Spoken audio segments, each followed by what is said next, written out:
Hey guys, what's up? Yeah, Airy in the air here. I'm back. I know it's been a while.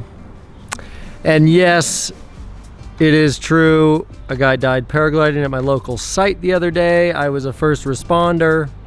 And it's definitely something I won't soon forget. So in today's episode, we're going to go inside and we're going to talk about the things that happened, how you can avoid them, and other ideas to think about so that you can survive paragliding too. Subscribe if you haven't already, and here we go.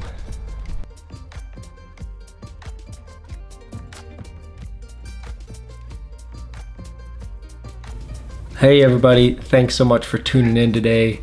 Yeah, sorry to be the bearer of bad news, but we did have the first fatality ever at my home flying site. As far as I know, people have been hang gliding there since the late 70s, early 80s. So this comes as a disappointing first fatality. And today, I'll tell you what happened, why the guy died, and what mistakes he made, what my experience was like being a first responder on scene, as well as why I think you shouldn't do what he did, as well as just basically one other mindset as it relates to surviving paragliding. Okay, so let's get into it.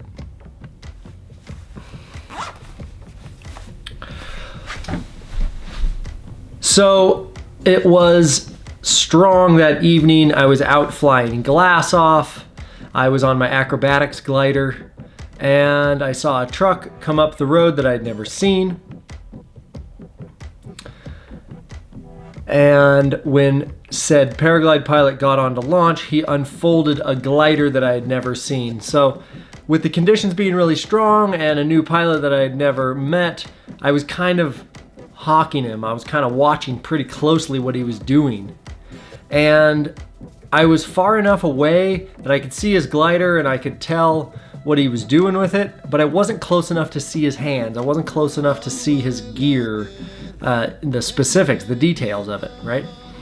Well, from my view, which this whole thing became confusing because none of us were close enough to see exactly what he did and know exactly the details.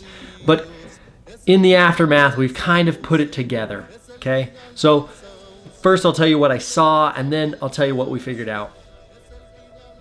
What I saw was he laid out on mid-launch in really strong wind, but flyable conditions, of course. And it looked to me like he was experienced because he teased out one corner of the glider. He just inflated one corner of the glider and it came up in a perfect cobra, stabilized overhead easily, and he had a really smooth launch, right? Immediately after launching, the glider took kind of a sharp left turn and hugged the hill, which I thought was unusual, but I also couldn't tell what size the glider was, and maybe it was kind of a speedwing style thing, and he was just more intending to go down. The glider was an ITV, and he made a kind of a strange left turn. At that point, I turned my glider and I looked away from him, and it was probably 10 seconds before I came back around and I looked back to the training hill to see a glider in the weeds, okay? Where the glider was in the weeds, it would have made sense, or it would have been possible that the glider tried to top land with some kind of malfunction or crashed into the weeds right there. And so I basically just looked at the glider, hoping to see the pilot moving, hoping to see the pilot rosetting his glider, trying to pick it up out of the weeds, that he had just like made a silly error and kind of crashed into the bushes. But I didn't see any movement. And so I basically gave it a 5 count of looking at the glider, waiting for movement of the pilot. And when I didn't see it, I basically realized that there was some kind of emergency, whether it was grave or whether it was silly error. But I didn't see any movement. I couldn't tell what was happening. So I immediately stalled my glider and I flew it in a tail slide for probably, 600-700 feet as I descended. And when I let it out, I basically got on full speed bar and pulled huge big ears on my acro glider, which makes it go down really fast. And I flew as quickly as I could to the glider. Once I got over the glider and a little bit upwind of it, I started to spiral down. And as I spiraled, I was looking at the glider and I was not seeing a pilot. I was expecting to see an unconscious pilot or somebody wrapped up in the glider, but I couldn't see anyone. I couldn't see the pilot. I couldn't tell if he was covered up by the glider, but it was really weird to me. I couldn't figure out what was going on. At that point, another pilot who was waiting for lighter conditions was in the parking lot. And another pilot who's a newly minted P2 was flying. P2 pilot does a really impressive downwind, swung it into a really impressive top landing. And the other pilot came up from the parking lot and they were basically walking towards a spot that was 200 feet down the hill from me. And I basically looked that way and saw there was the pilot. He was separated from his glider. So as I continued to spiral down, I spiraled right over the pilot and I saw he had a badly broken leg and he was unconscious. And at that point, I knew that it was really serious and I screamed the word fuck. And I continued to force my top landing, which went perfectly smooth. I rosetted my glider, prepared it to sit there without me in strong wind, which, you cover up the leading edge and you put your harness on top of it. And basically I then, as quickly as I could, ran to the victim. When I got to the victim, the pilot that was in the parking lot and the P2 pilot had beat me to him and basically were trying to assess his condition. I'll try to spare some pretty graphic details here, but I'll just tell you that on first glance at the victim, I could tell that the situation was very serious and likely to be fatal. I asked Jason, who was the pilot in the parking lot at the time, I said, "What did you see? What happened?" And he was really shook up and he basically told me, "Ari, he just cut away from his glider. He launched, he was flying, and then he just cut away from his glider, both risers at the same time," right? Which, super weird. But yeah, looking at the victim, you could tell that he had just gone into free fall and landed where he was now at this point.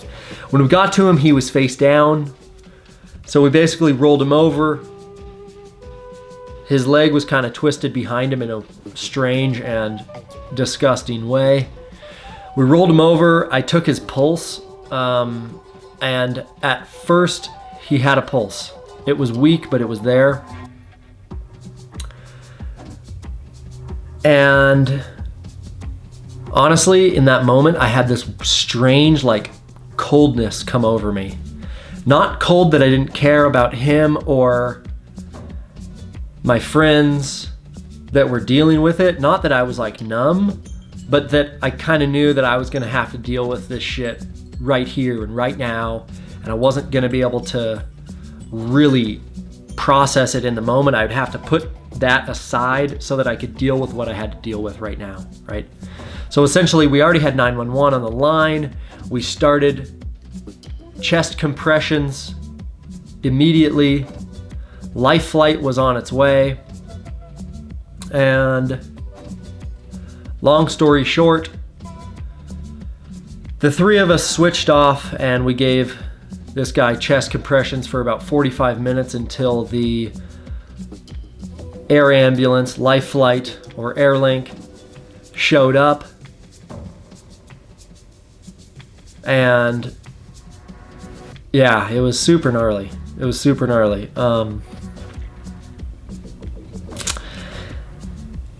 The guy was pretty much broken in every way you can imagine. And like I said, I'll spare you the gory details, but at some point life flight arrived. The pilot top landed on top of the ridge in the strong wind and let the 3 flight nurses out. Then he flew over us and hovered above us so that the flight nurses who were far over on the ridge could see where the helicopter was, and they came down the hill to where we were. The pilot then landed the helicopter in this little switchback of a dirt road, which the whole thing was just absolutely incredible. Those guys are a spectacle. If you don't have life flight insurance, it's $60 a year. It's just crazy not to have it as a paraglide pilot. I highly recommend it. Just go and get it. Those guys are super pros, and if anything ever happened to you, you would want to know that those guys are on your side and coming for you. And the reality is that it's a very expensive operation. You know, they're flying a $10 million helicopter. There's 3 flight nurses and a really experienced pilot. So it's a team that it definitely doesn't come cheap. So having that insurance just in case gives you some peace of mind. But I was super glad those guys showed up, and the moment they showed up, it changed the vibe of the situation. It just so happened that the head flight nurse that responded was a paraglide pilot and base jumper. His name was Zach, and he walked up to us and he said, "Hey boys, sorry this happened tonight, but what do you know?" So we basically started telling him everything we knew, how long we had been given the compressions, how long ago we had felt his pulse. Basically gave him the report of what we knew. They took over just like that. I continued chest compressions to their request as they did everything else, including an IO in his tibia and a heart monitor and a defibrillator and intubation and all the crazy things that are emergency room in the dirt right there. And those guys did just a bang up job, right? So at some point the sheriffs arrived and the paramedics arrived, so they relieved me of doing the compressions while the flight nurses did their thing. And at that point, I kind of took it on myself, because I'm an experienced paraglide pilot, to inspect the gear so that we could try to figure out what the hell had happened. The first thing I did was look at the harness. When I got to the pilot, he was fully clipped into his harness. His leg straps were done. The T buckle that comes up from the leg straps for the chest strap were clipped. His chicken strap was clipped. His helmet was clipped. The carabiners were in perfect working order. The leg buckles were in perfect working order. The chest strap was in perfect working order. Reserve was stowed. Harness was in perfect condition. So I ran up to the glider and I inspected the risers because we thought maybe the risers just blew up. But of course that wasn't what happened. The risers and the glider were in perfect condition. Okay? So what I had seen of a perfect Cobra launch with an experienced pilot turned out to be not the case. And the only thing that makes sense is this. There is a technique that I'm sure you've seen on launch, wherein a pilot can take a glider and without connecting it to his harness, he can hold on to the risers or the rear risers with one hand and the A risers with the other, and he can pull on the A's and it'll make the glider inflate on launch without it being connected to the harness. So I don't think anyone should ever do this, and I'll tell you my reasons for that in a minute. But this particular pilot, I think that instead of grabbing the rear risers with one hand and the front risers with the other, I think that he grabbed the bottom of the risers with one hand and the A's with the other. So he didn't have any connection to the rear side of the glider, not to the brakes or the D's. And so what happened in the strong wind was that he inflated the glider and it picked him up. For whatever reason, he didn't immediately let go. And I think that as he flew 5, 6, 7, 8 feet off of the ground, he saw the ground and was probably afraid of falling 15 feet to the ground. So he held on. The glider then made a left turn. The particular spot, the launch is here, and the hill goes off to the left, so that when he made a left turn, within 2 or 3 or 4 seconds of flying, he immediately had 50 to 100 50 to 100 feet of air under his feet, at which point his grip would have lost strength and he fell from the risers to his untimely death. As Jason saw it from the parking lot, he said he cut away from both risers at the exact same moment. When I inspected the glider, there's no way that was possible. If he would have been clipped in even partially, even to the speed bar, even to the rears, even to the strange loop between the A's and the B's, anything would have kept him from an absolute free fall. And the only thing that makes sense is that he was actually holding on to the risers with his bare hands. So, it does seem like a stupid thing to do on launch when it's really windy. So, but it's nonetheless tragic, all right? It's super tragic for him and his friends and his family and our entire paragliding community. We don't want to see each other get hurt. We don't want to see each other die. And so, as we pay reverence and honor his life in general and his participation in paragliding, we also want to scrutinize his decisions and find what mistakes he made so that we can learn from them and make best practice as we move forward. And we're also going to talk about some ways to think about paragliding so that we can try to make the best decisions and situate ourselves in a way that we can have a long flying career, all right?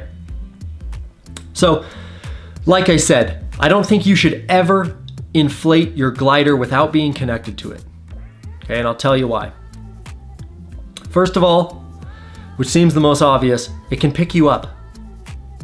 It can pick you up, and if you think that just because you have a hold of the rears that it can't pick you up, I think you're wrong.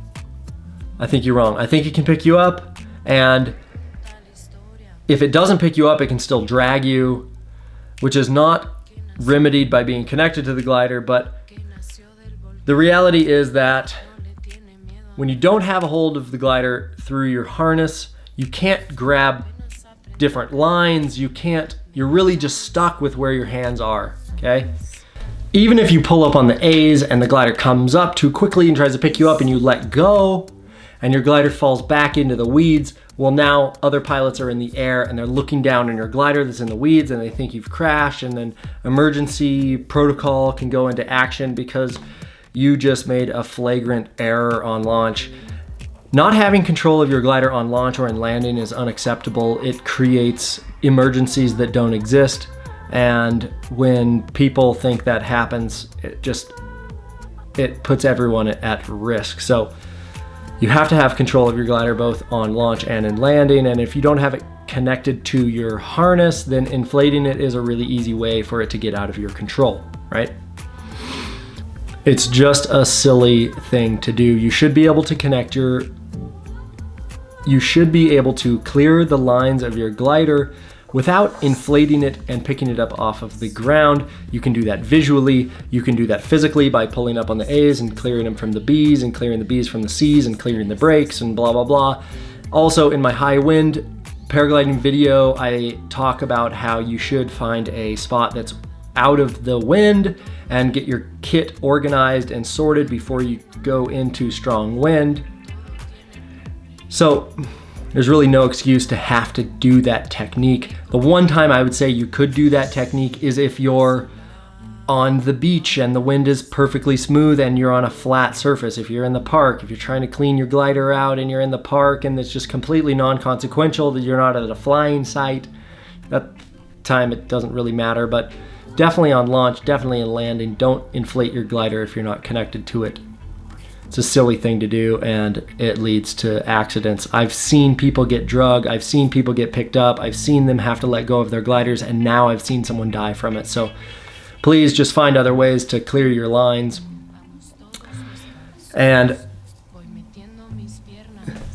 But that is the only technical piece of advice that I want to give you today. The other thing that I would talk about is, after I had this experience, I was talking to my friend who's a professional base jumper, and I told him about my experience, and what he said to me was shocking. He said, Ari, welcome to air sports. Prepare to be the last man standing or stay on the fucking ground. And I was shocked, and I said to him, that's pretty morbid, but it's like pretty profound. It's pretty true, man. Preparing yourself to be the last man standing doesn't mean that you're invincible. It's actually the opposite. It means that you're going to care for your gear, your equipment, your skills, your safety, your risk assessment. All of these things, you're going to care for them in a way that's going to give you longevity in the sport. That other people are going to make mistakes and you're going to learn from them so you don't make them. So you can stay out of harm's way, so you can stay alive, so you can keep flying. Jerry Lopez, one of the godfathers of big wave surfing, lives here in Bend, and one day we were on the chairlift at Mount Bachelor together, and he said to me, Ari, you don't want to ride like there's no tomorrow. You want to ride like you want to ride tomorrow. And I was like, damn, that's really good advice. That's really good advice. Trying to be the last man standing doesn't mean that you're going to be the best man standing. Doesn't mean you're going to be the biggest hot shot out there. It means you're going to play the game conservatively with longevity in mind. Okay, so I'll leave you with that. Thanks so much for tuning in today. If you got any questions, please put them in the comments below. If you're having a hard time dealing with one of your friends who's died, let me know. I kind of got some insight on that now. But thanks so much for tuning in today. We'll see you on the next episode.